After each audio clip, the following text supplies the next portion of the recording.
சங்க இலக்கியங்களில் கூட நீங்கள் பார்த்தால் புறநானூரில் வருகிற அற்றை திங்கள் அவ்வெண்ணிலவில் எந்தையும் உடையேம் எம் குன்றும் பிறர்குளார் இற்றை திங்கள் இவ்வெண்ணிலவில் வென்றெறி முரசின் வேந்தர் எம் குன்றும் கொண்டார் யாம் எந்தையும் இளமே.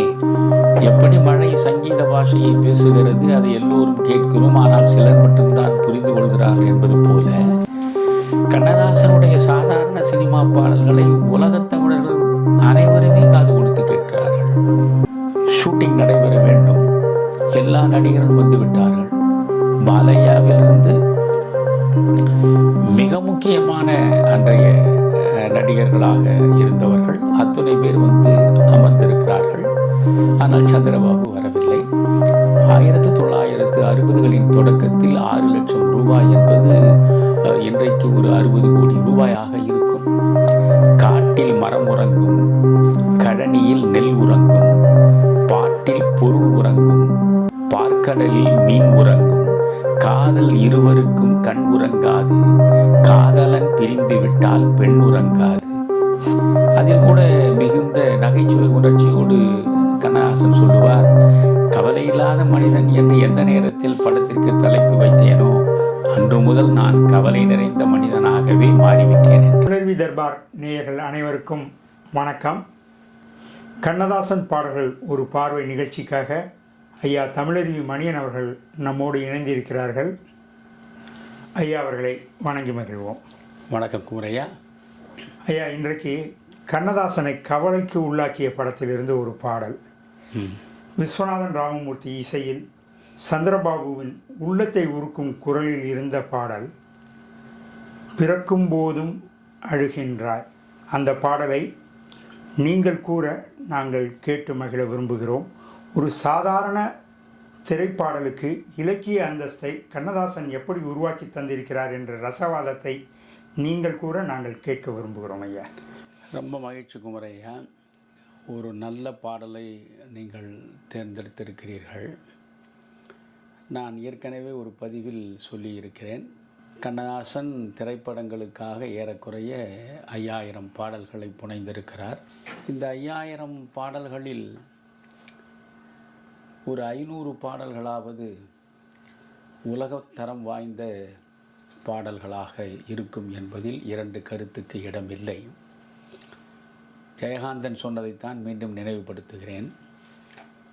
கண்ணதாசன் எழுதிய சாதாரண சினிமா பாடல்களையே கொஞ்சம் திருத்தி அமைத்தால் உலகத்தின் மிகச்சிறந்த கவிதைகளுக்கு ஈடு கொடுக்கக்கூடிய வகையில் இருக்கும் என்று அவர் சொன்னார். அதுதான் உண்மை.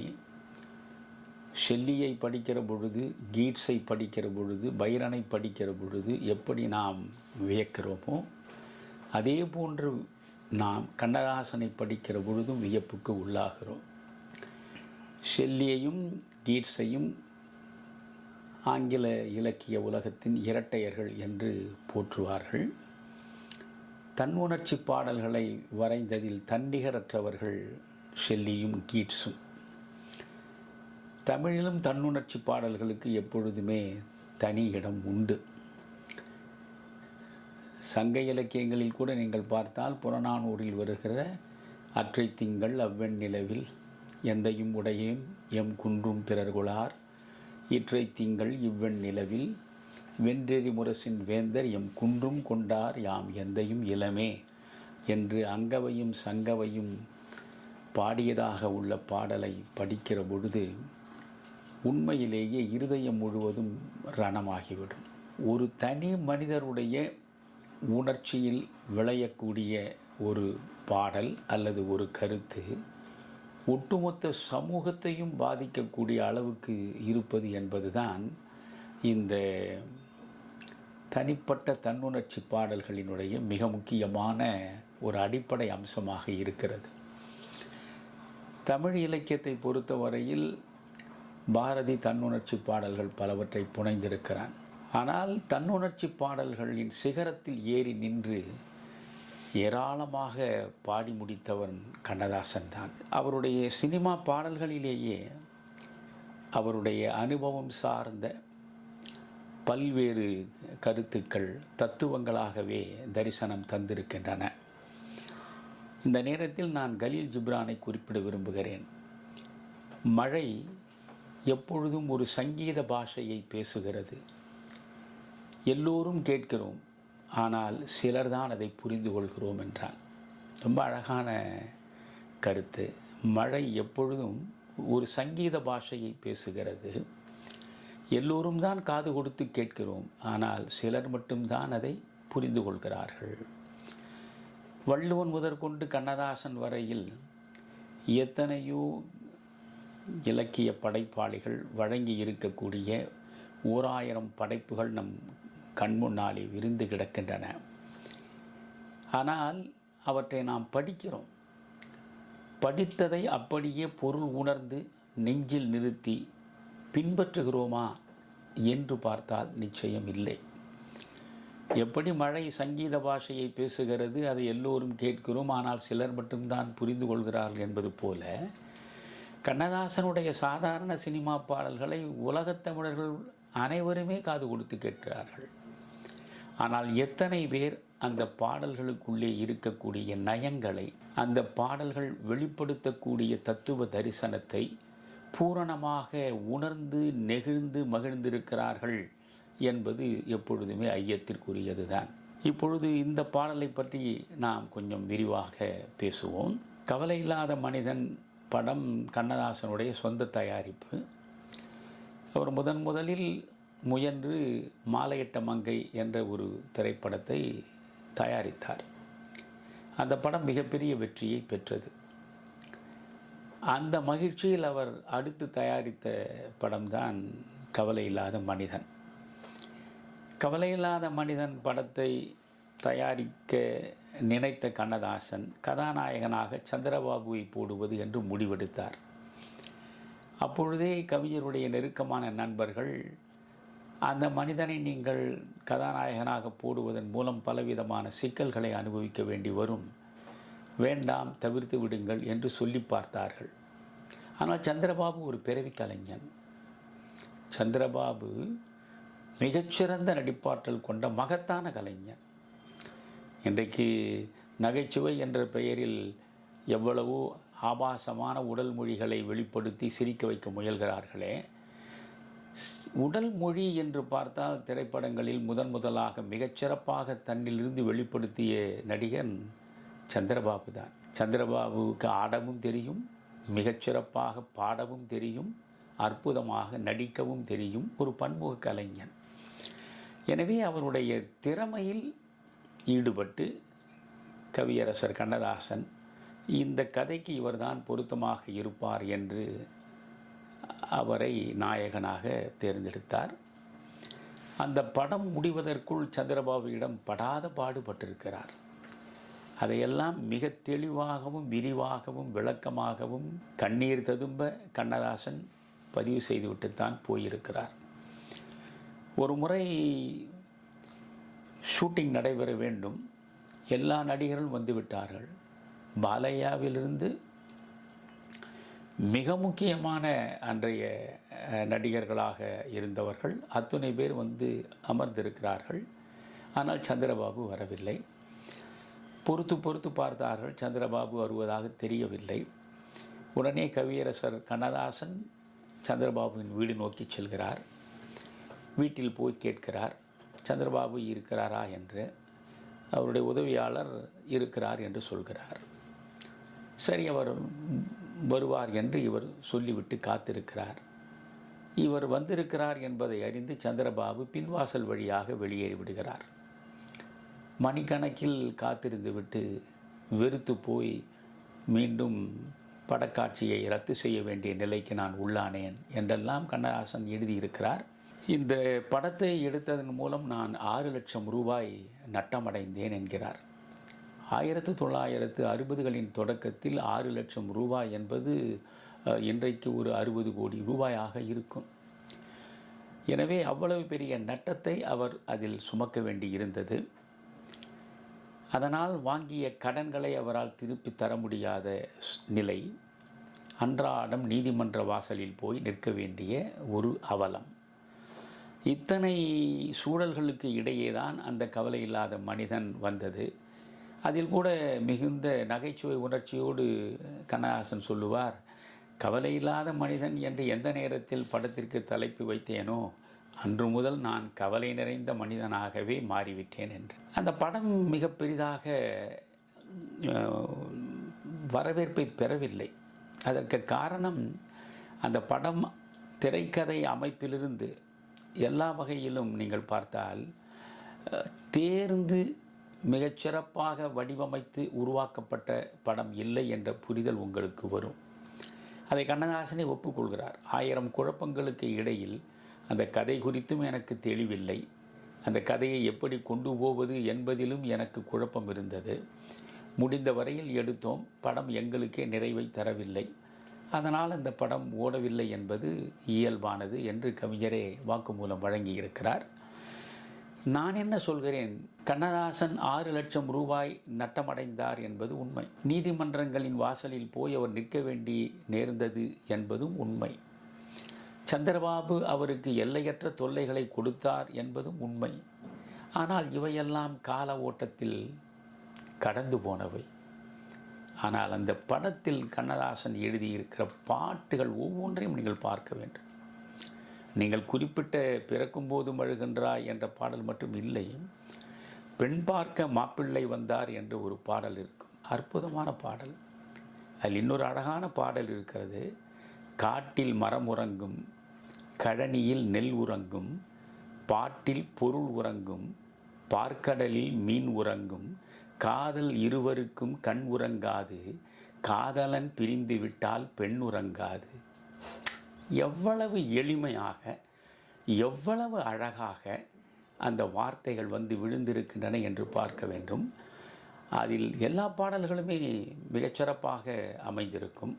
விஸ்வநாதன் ராமமூர்த்தி இசைதான். குறிப்பாக இந்த பாடல், அதாவது முதலில் பாடல் முழுவதையும் நான் சொல்லிவிடுகிறேன். பிறக்கும் போதும் அழுகின்றாய், இறக்கும் போதும் அழுகின்றாய், ஒரு நாளேனும் கவலையில்லாமல் சிரிக்க மறந்தாய் மானிடனே. இரவின் கண்ணீர் பனித்துளி என்பார், முகிலின் கண்ணீர் மழை எனச் சொல்வார். இயற்கை அழுதால் உலகம் செழிக்கும், மனிதன் அழுதால் இயற்கை சிரிக்கும். அன்னையின் கையில் ஆடுவதின்பம், கன்னியின் கையில் சாய்வதும் இன்பம். தன்னை அறிந்தால் உண்மையில் இன்பம், தன்னலம் மறந்தால் பெரும் பேரின்பம். அவ்வளவுதான். ஒரு 3 சரணங்கள் தான் அந்த பாடலே.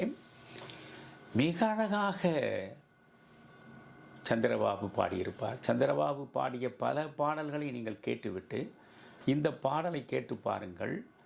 அந்த குரலிலேயே ஒரு வித்தியாசம் இருக்கும். ரொம்ப மென்மை இழையோடுகிற அற்புதமான ரசவாதத்தை சந்திரபாபு அந்த பாடலில் வெளிப்படுத்தி இருப்பார். அதற்கேற்ற இசை. இரவு நேரத்தில் அந்த பாடலை தன்னந்தனியாக அமர்ந்து நீங்கள் செவி கொடுத்து கேட்டால் உங்கள் சிந்தை முழுவதும் மகிழ்ந்துவிடும்.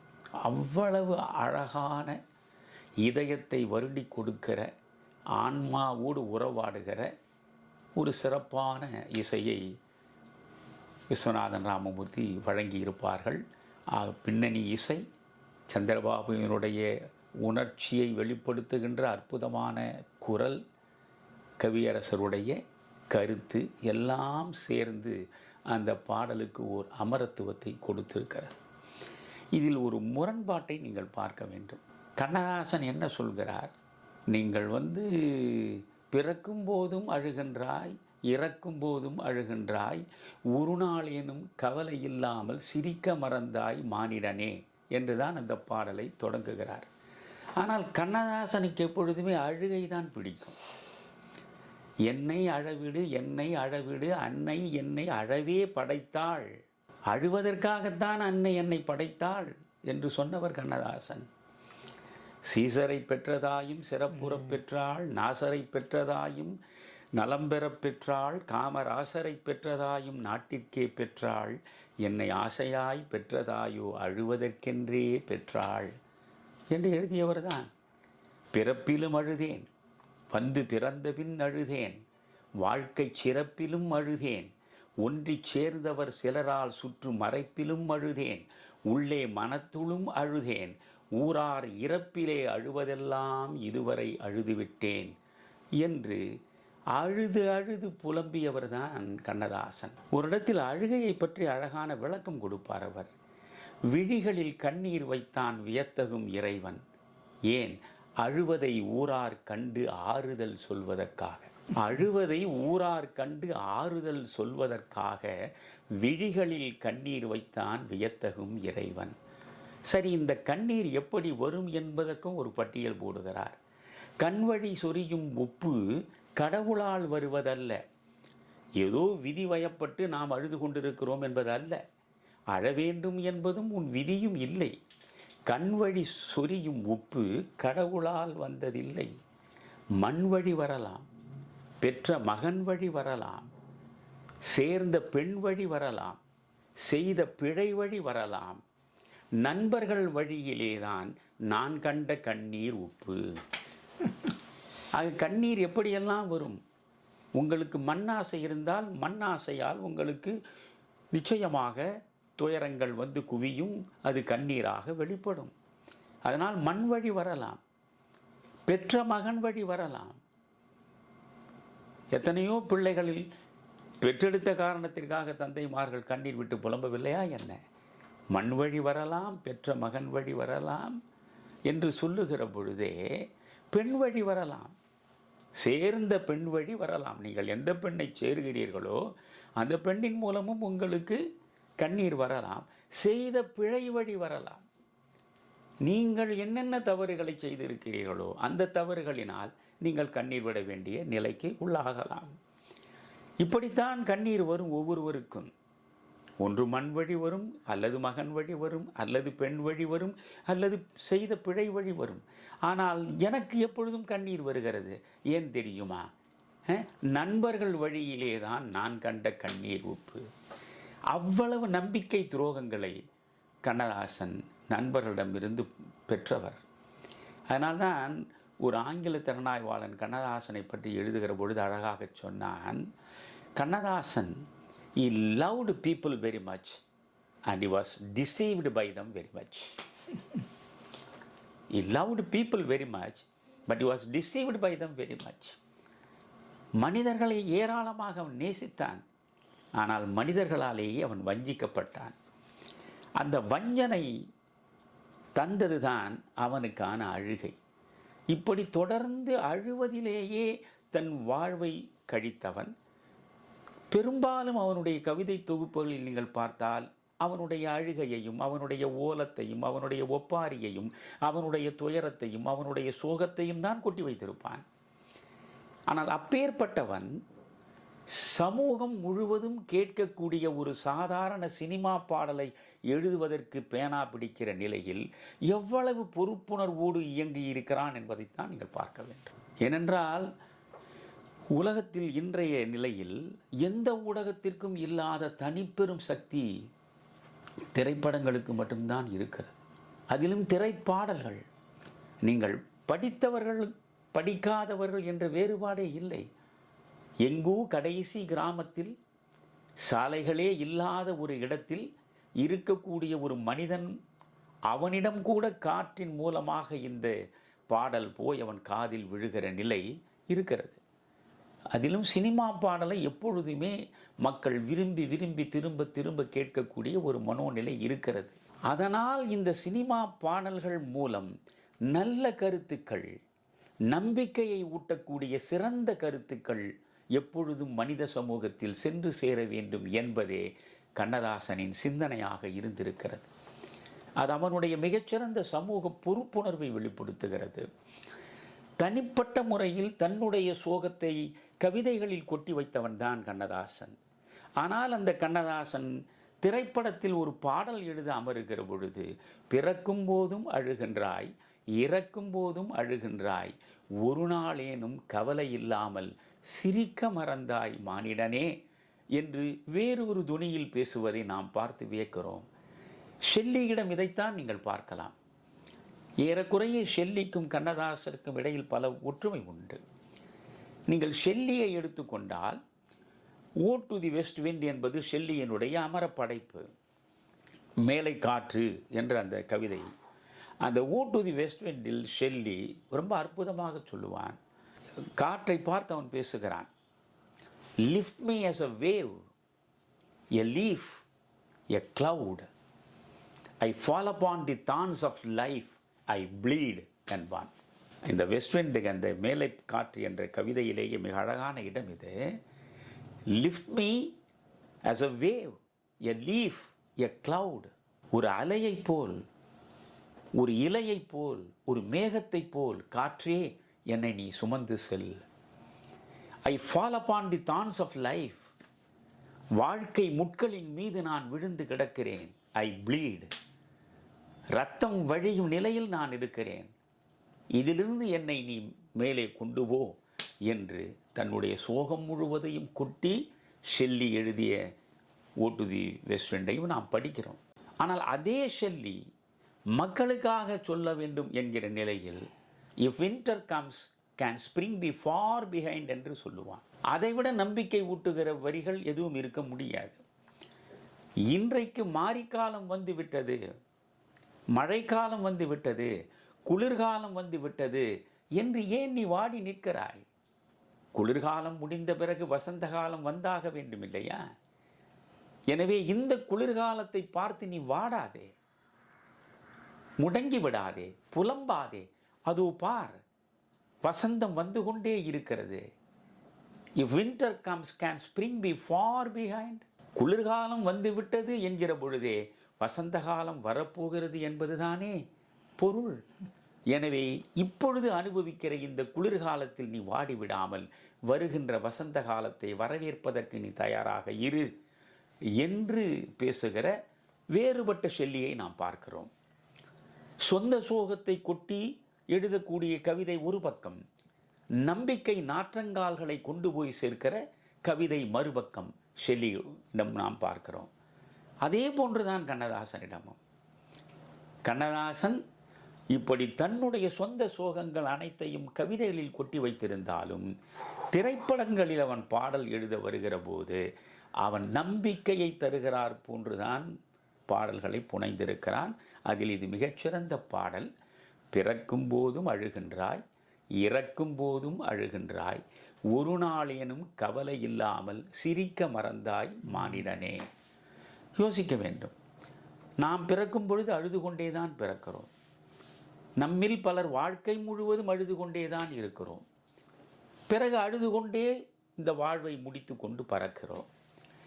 எனவே தொடக்கம் அழுகையாக இருக்கிறது, இடையிலும் அழுகையே தொடர்கிறது, முடிவிலும் அழுகைதான் வந்து விடை கொடுக்கிறது என்று பார்க்கிற பொழுது மனித வாழ்வே முழுக்க முழுக்க புலம்பல்களால், அழுகையால் நிரம்பி கிடக்கிறது.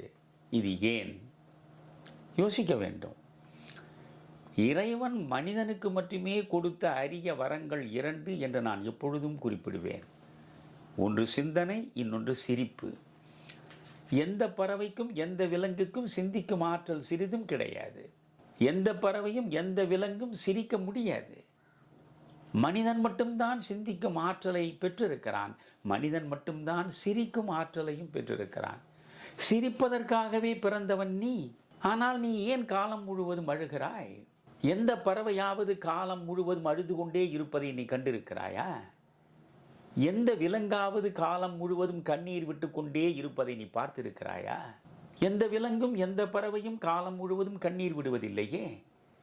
சிரிப்பதற்கென்றே பிறந்த மனிதன் நீ மட்டும் ஏன் அழுது கொண்டே இருக்கிறாய்? இது எவ்வளவு பெரிய இயற்கை முரண் என்பதை நீங்கள் பார்க்க வேண்டும்.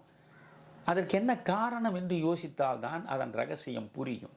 சிரிக்க தெரியாத பறவையும் விலங்கும் அழுவதில்லை.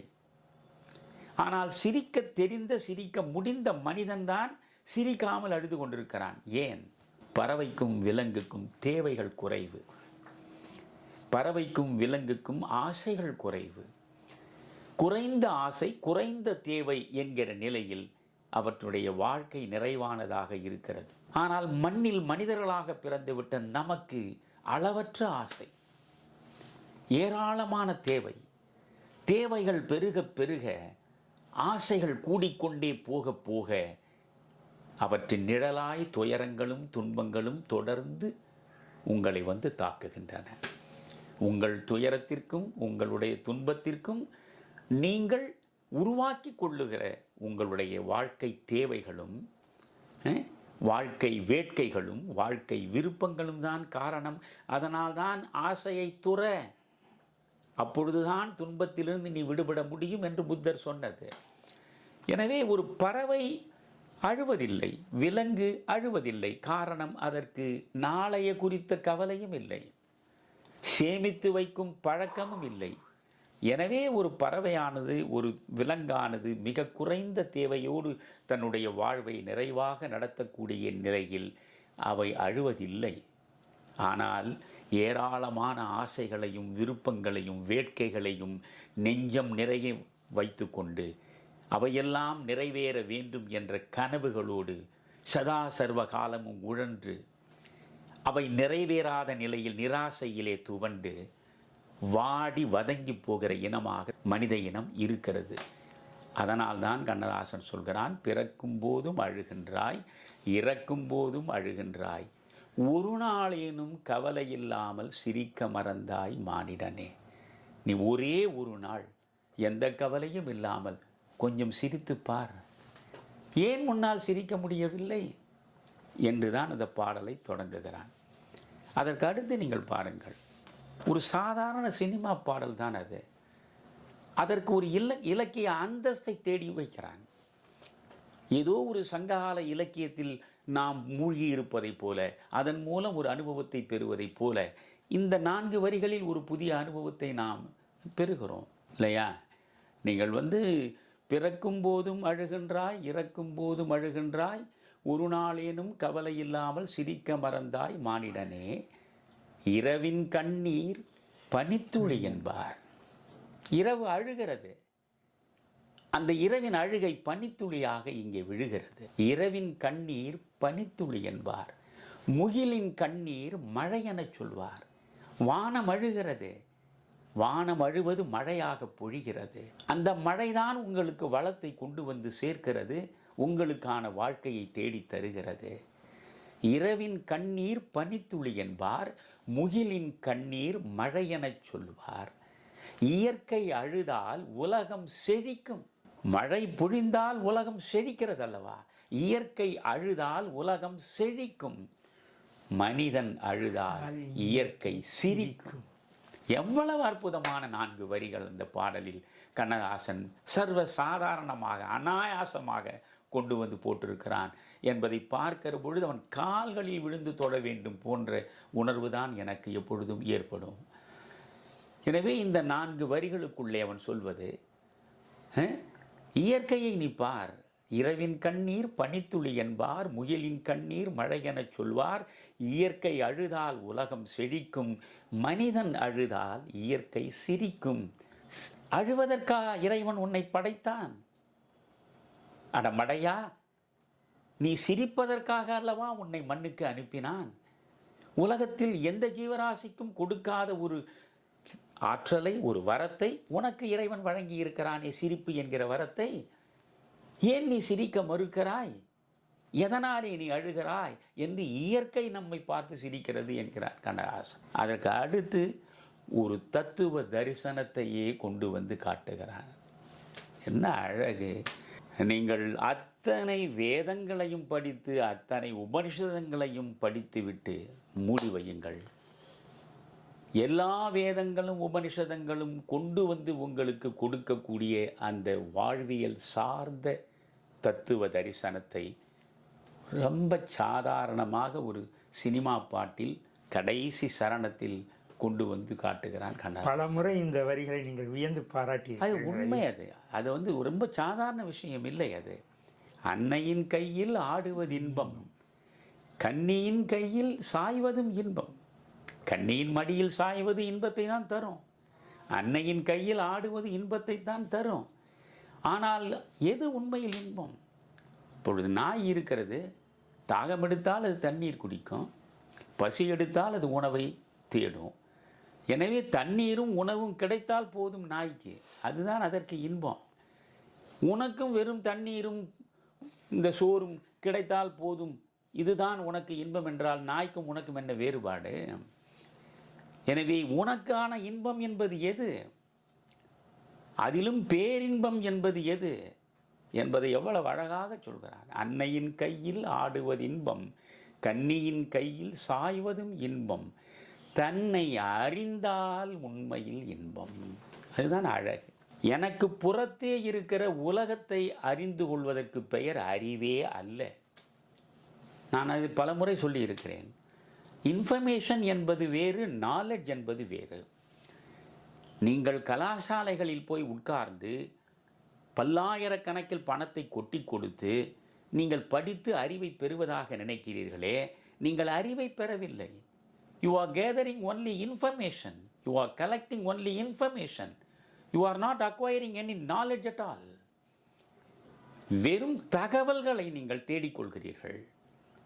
அந்த தகவல்களை கொண்டு வந்து உங்கள் மூளை முழுவதும் திணித்து வைத்துக் கொள்கிறீர்கள். தகவல் ஒருபோதும் அறிவாகாது, அறிவும் ஒருபோதும் ஞானமாகாது.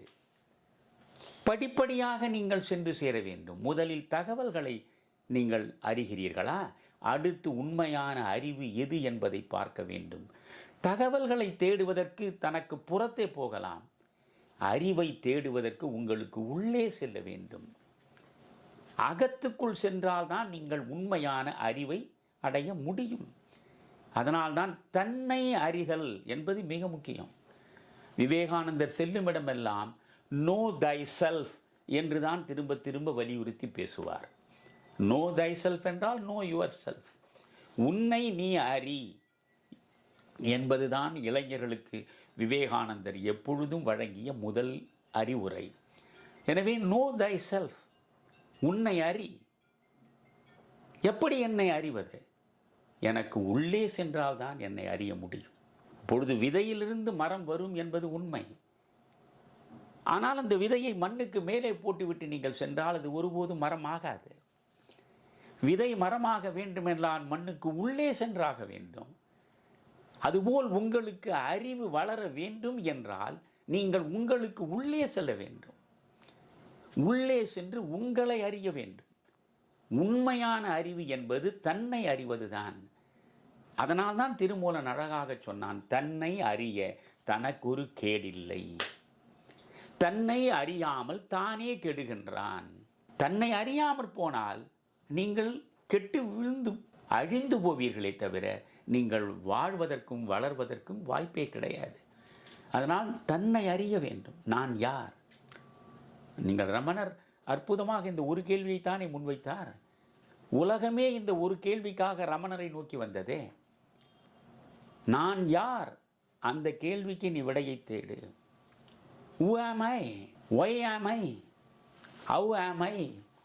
என்ற 3 வினாக்களுக்கும் உங்கள் வாழ்வில் நீங்கள் விடை தேடினால்தான் நீங்கள் உண்மையான அறிவை பெற்று ஞானத்தின் பக்கம் போய் நிற்க முடியும்.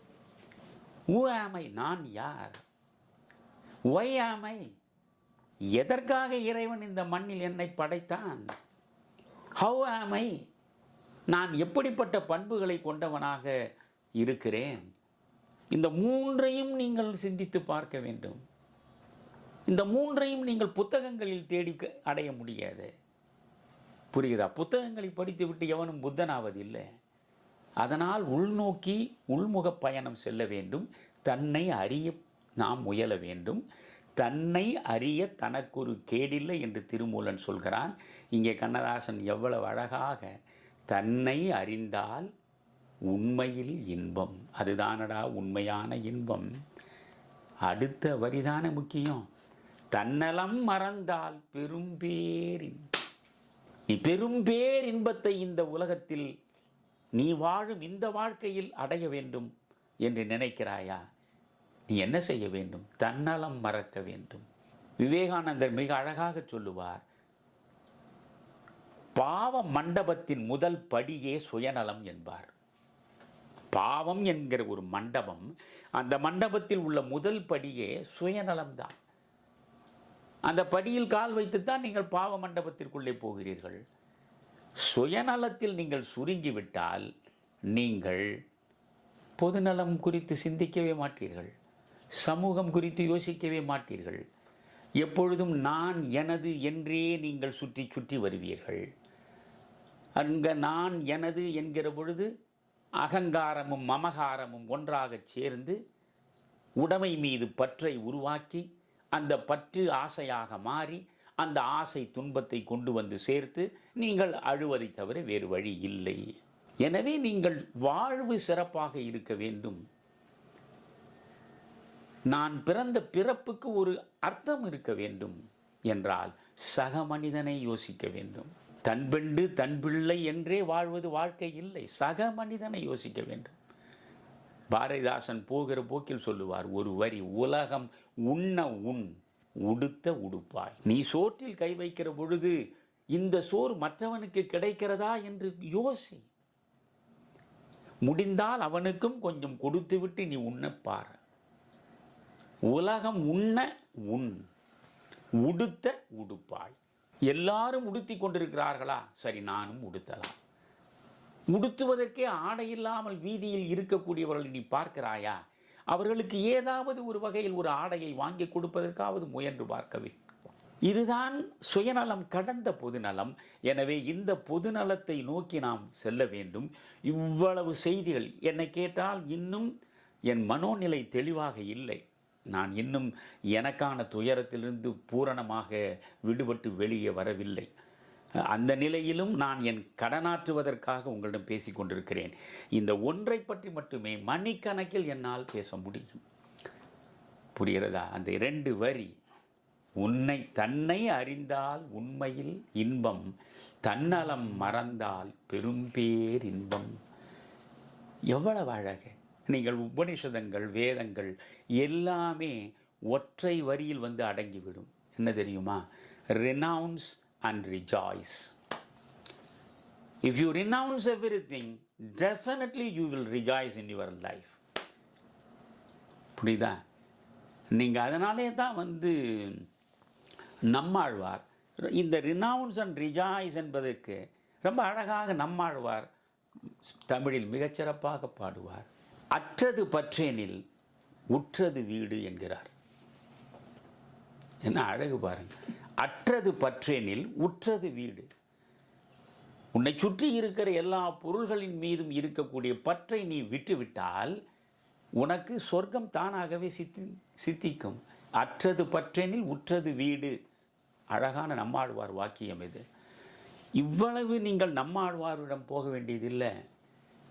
திவ்ய பிரபந்தங்களை தேடி நீங்கள் செல்ல வேண்டியதில்லை. தேவாரத்தையும் திருவாசகத்தையும் விழுந்து விழுந்து படிக்க வேண்டியதில்லை.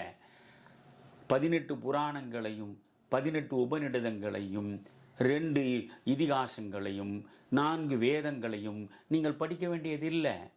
சாதாரண கண்ணதாசன் இந்த சினிமா பாட்டு ஒன்றை படியுங்கள்.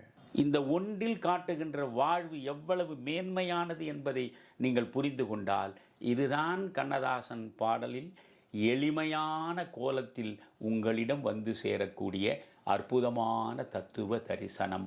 எனவே காலம் உள்ளவரை, தமிழ் உள்ளவரை இந்த பாடலுக்கு அழிவே கிடையாது. கண்ணதாசன் வாழக்கூடிய மிக அற்புதமான படைப்புகளில் இந்த ஒரு பாடல் மிக முக்கியமானது. நன்றி ஐயா. கண்ணதாசனின் பாடலில் உள்ள இலக்கிய ரசவாதத்தை எடுத்து வைத்ததற்கு நெஞ்சார்ந்த நன்றி ஐயா. தமிழருவி தர்பார் நேயர்களுக்கு நன்றி. மீண்டும் ஒரு கண்ணதாசன் பாடலுடன் அடுத்த நிகழ்ச்சியில் சந்திப்போம். நன்றி, வணக்கம். விறுவிறுப்பான அரசியல் நிகழ்வுகள் குறித்த ஆய்வுகள், நியாயங்களின் நிறம் மாறாத கூர்மையான விமர்சனங்கள், தீமைகளை சுட்டெரிக்கவும் நல்ல அரசியலை வளர்த்தெடுக்கவும் அறிவார்ந்த விவாதங்கள், இளைய தலைமுறையிடம் விழிப்புணர்வை ஊட்டும் விரிவான வரலாற்று விளக்கங்கள், கலை, இலக்கியம், ஆன்மீகம், பண்பாடுகளை படம் பிடித்து காட்டும் கருத்தோவியங்கள் வாரந்தோறும் உங்கள் தமிழருவி தர்பாரில் அணிவகுக்கும்.